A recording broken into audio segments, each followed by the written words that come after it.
ঈদসহ টানা ছুটি কাটিয়ে রাজধানীতে ফিরছে কর্মজীবী মানুষ। সড়ক পথের বাস যাত্রী কিছুটা স্বস্তিতে ফিরলেও ট্রেনে ছিল যাত্রীদের ভিড়। টিকিট কেটেও কাঙ্ক্ষিত সিট না পেয়ে ক্ষোভ প্রকাশ করেছেন অনেকে।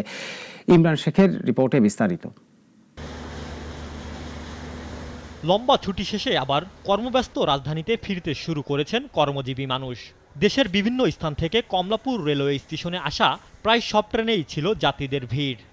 ভোগান্তি অনেক বেশি। আমি ট্রেনে উঠতে গিয়ে আমার ছেলের মোবাইল ফোনটা হারিয়ে গেছে। আসন সংখ্যা ছিল 700 বা 800-র মতো, সেখানে অলমোস্ট 2000 যাত্রী নিয়ে ট্রেনটাকে ঢাকায় আসতে হয়েছে এবং এর মধ্যে ট্রেনের বিয়ারিং প্যাডের উপর যে প্রেসার পড়েছে, ট্রেনের যে পরিমাণ জার্কিং হয়েছে, এটাতে আমাদের সাধারণ যাত্রীদের প্রচুর পরিমাণ ভোগান্তিতে পড়তে হয়েছিল।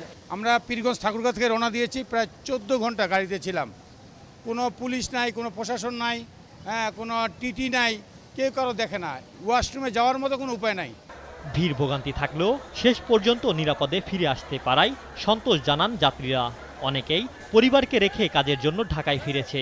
চাপ কমলে পরে গিয়ে পরিবার নিয়ে আসবেন। ফিরতি পথে যাত্রীরা অবশ্যই স্বস্তির কথা বলেছেন।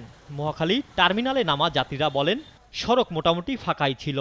কোনো হয়রানি হয় নাই, আল্লাহর রহমতে ভালোভাবে আসছে, কোনো জ্যামজট কিছু পাইনি। আসছি গোপালপুর থেকে, কোনো হয়রানি হয়নি, সিটও পাইছি ভালো। ভাড়া রিজনেবল ছিল, রেগুলার ভাড়াই ছিল এবং কোনো হয়রানি ছিল না, জ্যাম খুব কম ছিল। তবে বিভিন্ন অজুহাতে বাসের ভাড়া বাড়তি নেওয়া হচ্ছে বলে অভিযোগ করেছেন যাত্রীরা। ময়মনসিংহ থেকে 250 থেকে 300 টাকা ভাড়া নেওয়া হয়, কিন্তু আজকে আমাদের কাছ থেকে 500 টাকা ভাড়া নেওয়া হয়েছে। আগে ইয়ানা দাইছি 320 টাকা ভাড়া, 10 টাকা ভাড়া, এখন শৌখিন দাইছি 500 টাকা করে ভাড়া নিচ্ছে। তেল নাই কে বলে, হ্যাঁ বলে তেল গাড়ি তেল ফলে পাওয়া যায় না, সব আটকানো। সব মিলিয়ে ঈদ সহ দীর্ঘ ছুটির পর ঢাকা নগরী তার ব্যস্ত রূপে ফিরতে শুরু করেছে।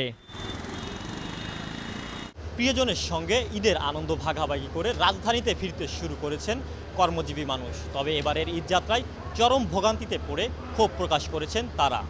ইমরান শেখ, নাগরিক, ঢাকা।